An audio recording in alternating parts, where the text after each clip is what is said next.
Jangan lupa untuk subscribe dan nyalakan lonceng notifikasinya. Pemirsa, usulan kenaikan tunjangan DPRD DKI Jakarta sebesar Rp698,6 juta per bulan terungkap ke publik. Kenaikan tersebut tercantum dalam rencana kerja tahunan DPRD yang totalnya mencapai 888 miliar untuk tahun 2021. Provinsi DKI Jakarta. Wacana pendapatan atau gaji setiap anggota DPRD DKI Jakarta diusulkan sebesar 8,38 miliar dalam setahun pada 2021. Jika dibagi 12 bulan, setiap anggota DPRD DKI Jakarta bisa mengantongi pendapatan sebesar 698,6 juta per bulan. Berdasarkan data rancangan anggaran rencana kerja tahunan atau RKT, pendapatan tersebut terdiri dari pendapatan langsung, pendapatan tidak langsung, serta anggaran kegiatan sosialisasi dan reses. Sebelumnya, pimpinan DPRD DKI Jakarta menyatakan tidak ada kenaikan gaji anggota Dewan seiring dengan peningkatan anggaran rencana kerja tahunan DPRD DKI Jakarta yang menjadi 888 miliar dalam kebijakan umum anggaran prioritas plafon anggaran sementara APBD 2021. Kedua, penyampaian pidato gubernur mengenai raperda tentang APBD Provinsi DKI Jakarta tahun anggaran 2021.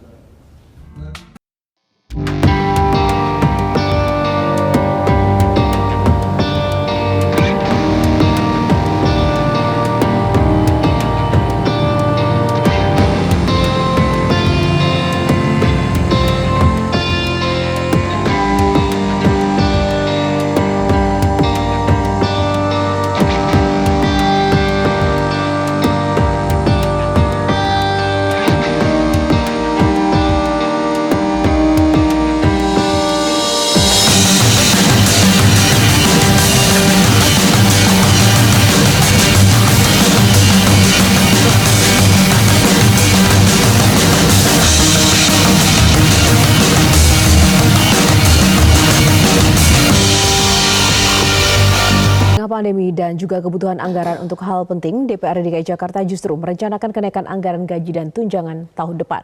Tidak tanggung-tanggung jika dibandingkan anggaran saat ini, rencana kenaikan bisa mencapai 4 kali lipat.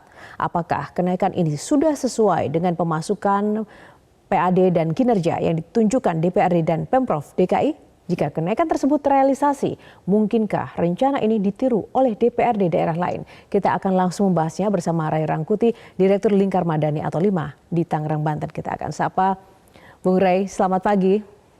Selamat pagi, Mbak Yohana.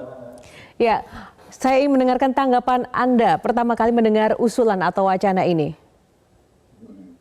Pertama, saya sudah menyebutkan ada sekitar 4 atau 5 alasan yang mengapa saya menolak kenaikan ini. Pertama tentu karena budget DKI Jakarta sendiri semasa pandemi ini jauh berkurang ya. Mestinya mereka mendapatkan sekitar 70 sampai 80 triliun per tahun. Saat ini sekitar 2020 kita menemukan angkanya mereka mendapatkan setengahnya sekitar 40 bahkan mungkin 45 triliun per tahun gitu ya. Nah, yang kedua adalah kalau dilihat dari agenda kunjungan jadwal-jadwal yang dilakukan oleh DPRD itu banyak kegiatan yang dilakukan bersifat di luar, artinya bersifat pertemuan dengan publik. Padahal di DKI Jakarta setidaknya dalam setengah tahun terakhir 2020 kemarin lebih banyak berhubungan dengan ketentuan PSBB, di mana semua pekerjaan dilakukan berada dari rumah kan. Saya kira untuk 2021 pun situasinya masih kurang lebih sama. Hari ini atau kemarin misalnya kita masih menemukan angka positif COVID di DKI Jakarta itu masih mencapai hampir 1000-an orang. Artinya hampir bisa dipastikan mungkin sampai setengah tahun ke depan kegiatan dan aktivitas anggota Dewan itu mestinya tetap berada di dalam ruangan, ya. Jadi belum keluar ruangan.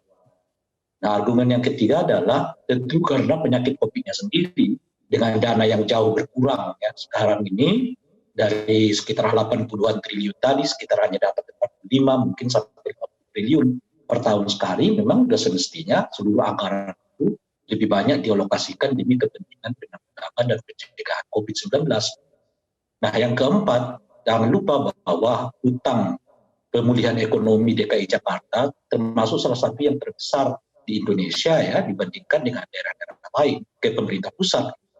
Maka semestinya juga dengan hutang yang besar dari pemerintah daerah ke pemerintah pusat terkait dengan pemulihan ekonomi, mestinya ya harus ada efisiensi di dalam hal penggunaan anggaran dan belanja APBD DKI Jakarta, khususnya dalam hal ini itu ya termasuk di dalamnya anggota DPRD harus lebih hemat, lebih efisien, ya lebih banyak mengurangi aktivitas yang sebetulnya akan mengeluarkan banyak biaya yang pekerjaan itu sebetulnya bisa ditunda. Apa misalnya contoh salah satu pekerjaan yang ditunda itu?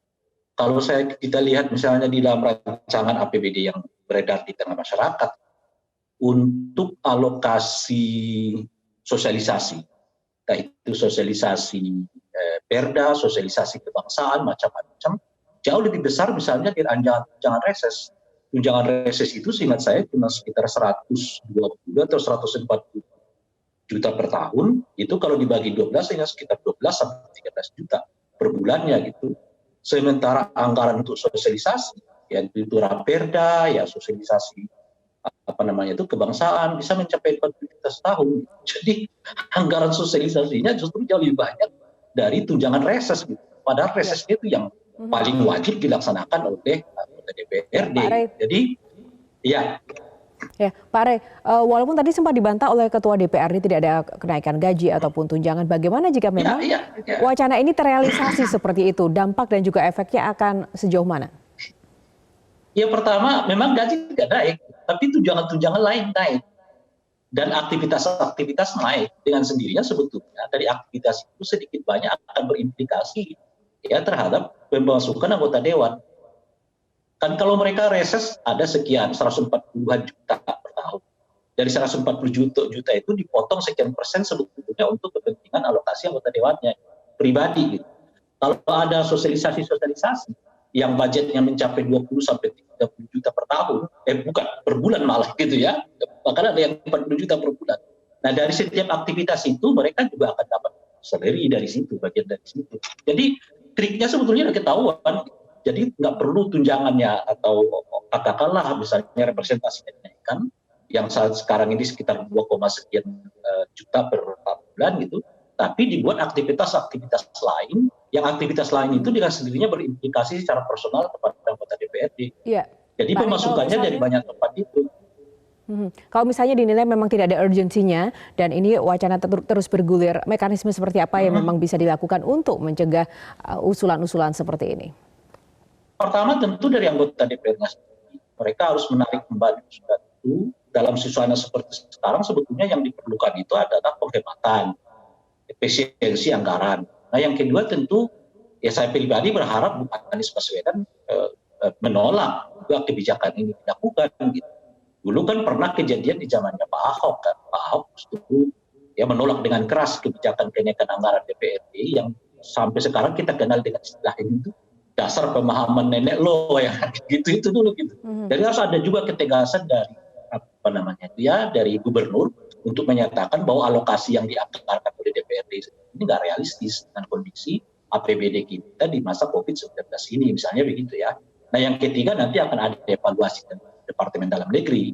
Nah tentu kita juga bisa melihat apakah evaluasi Departemen Dalam Negeri ini akan menyasar juga keuangan dari anggota DPRD meskipun secara tradisi ya keuangan DPRD itu relatif tidak diutak-atik oleh Departemen Dalam Negeri karena Departemen Dalam Negeri itu hanya berhubungan dengan anggaran dari anggaran pusat ke daerah. Adapun asli pemasukan daerah itu tentunya akan sulit untuk diutak-atik oleh Menteri Dalam Negeri. Jadi boleh jadi kemudian alokasi dana yang dianggarkan ke kegiatan anggota DPRD itu tidak berangkat dari PAD dari uang pusat ke daerah, tetapi lebih banyak karena berdasarkan anggaran asli dari atau pendapatan asli dari daerah yang disebutkan.